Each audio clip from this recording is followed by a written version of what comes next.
Good afternoon, student. We are going to start importance of planning.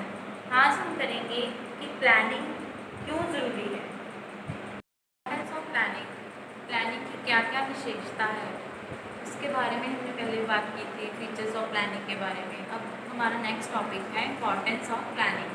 Means कि planning की क्या क्या महत्वता है, क्यों प्लानिंग की जाती है, किस वजह से की जाती है, ताकि आगे जाके हमें बेनिफिट क्या क्या मिलेंगे। सो फर्स्ट है प्लानिंग प्रोवाइड्स डायरेक्शन। प्लानिंग जो है वो डायरेक्शन प्रोवाइड करती है। मीन्स कि अगर हमारे पास डायरेक्शन ही ना हो तो हम काम कैसे करेंगे। हमें पता होना चाहिए कि अगर ये स्टेप को फॉलो करते हैं तो उसका रिज़ल्ट ये मिलेगा। अगर हमारी ऑर्गेनाइजेशन में जो सारे हमारे एम्प्लॉयज़ हैं कि अगर आपको भी डायरेक्शंस ना मिले, आप जैसे स्टूडेंट हो, अगर आपको स्कूल और आपके टीचर्स के तरफ से कोई आपको डायरेक्शन ना मिले तो आप अपनी स्टडी कैसे कंप्लीट करोगे। सो सेम ऑर्गेनाइजेशन में भी जो एम्प्लॉयज़ होते हैं वो काम नहीं कर पाते अगर आपको उनको डायरेक्शन नहीं देते। सो उनको डायरेक्शंस मिलनी भी बहुत ज़रूरी है। If there was no planning, employees would be working in different direction and the organization would not be able to achieve its defined goal. So it is very important. Planning provides direction. जो second importance है वो क्या है, planning reduces the risk of uncertainty. हम planning क्यों करते हैं, ताकि हमें फ्यूचर में कोई प्रॉब्लम ना हो।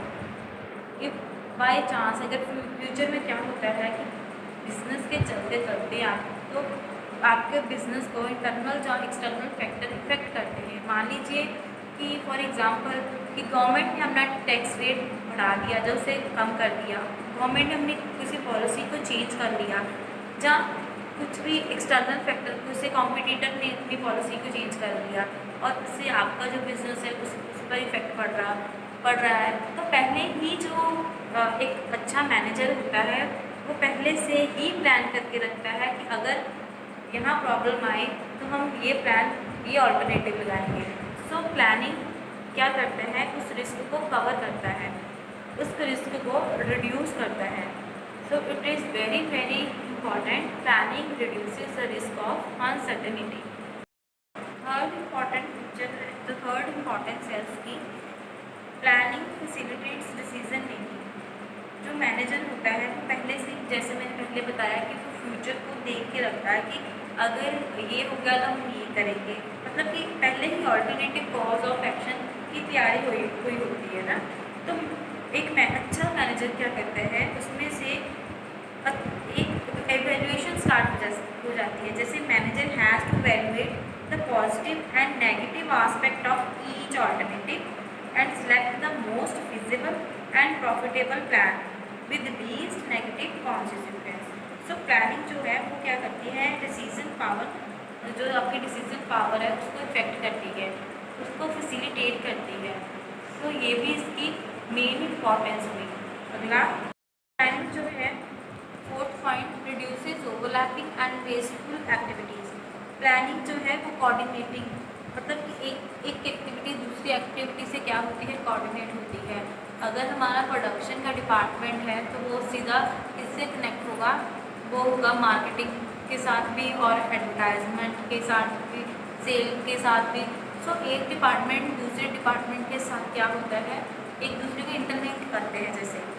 सो प्लानिंग जो है services as a basis of coordinating the activities efforts of different division, department and individual. जो प्लानिंग होती है वो आपको हेल्प भी करती है अवॉइड कन्फ्यूजन एंड मिसअंडरस्टैंडिंग्स। कई बार ऐसा होता है कि हमारा जो प्लानिंग ऐसे करती है कि हमारे थॉट को एक क्लैरिटी देती है कि ये काम हमने इस तरीके से करना है, जिससे कि हमारे जो पॉजिटिव इफेक्ट्स होते हैं वो हमें नज़र साफ आने शुरू हो जाते हैं कि हाँ ये इसका पॉजिटिव है, ये इसका नेगेटिव है। So it is easier to deduct inefficiencies and take corrective action to deal with that. Innovative ideas. Next, fifth point, planning main function है जैसे मैनेजमेंट का फर्स्ट फंक्शन है, जैसा कि हमने पहले भी बताया है, आपके आइडियाज़ को क्या देता है, कंक्रीट प्लान में कन्वर्ट करता है, उसको शेप देता है. So it is the most challenging activity for the management as it guides all future action leading to growth and prosperity of business. Now, sixth point, planning establish standard for controlling. First function जैसा कि मैंने बताया है planning management का first and foremost point है. Planning सीधा connect होता है कंट्रोलिंग के साथ. कंट्रोलिंग में क्या होता है, हम आपने जो प्लान सेट किया है उसको हम एक्चुअल परफॉर्मेंस से क्या करते हैं, एनालाइज करते हैं, कंपेयर करते हैं, और अगर उसमें कुछ डेविएशंस होती है या कुछ चेंजेस आए होते हैं तो हम उनको क्या करते हैं, सॉर्ट आउट करके एक नया प्लान प्रिपेयर करते हैं. सो प्लानिंग कंट्रोलिंग एक दूसरे को क्या करते हैं, इंटरलिंक करते हैं. Planning establishes standard for controlling. आज हमने किया importance of planning. First point था planning provides direction. Second point है planning reduces the risk of uncertainty. Third point हमने किया planning facilitates decision making. Fourth point किया हमने planning reduces overlapping and wasteful activities. Fifth किया हमने planning promotes innovative ideas. Sixth हमने किया planning establishes standards for controlling.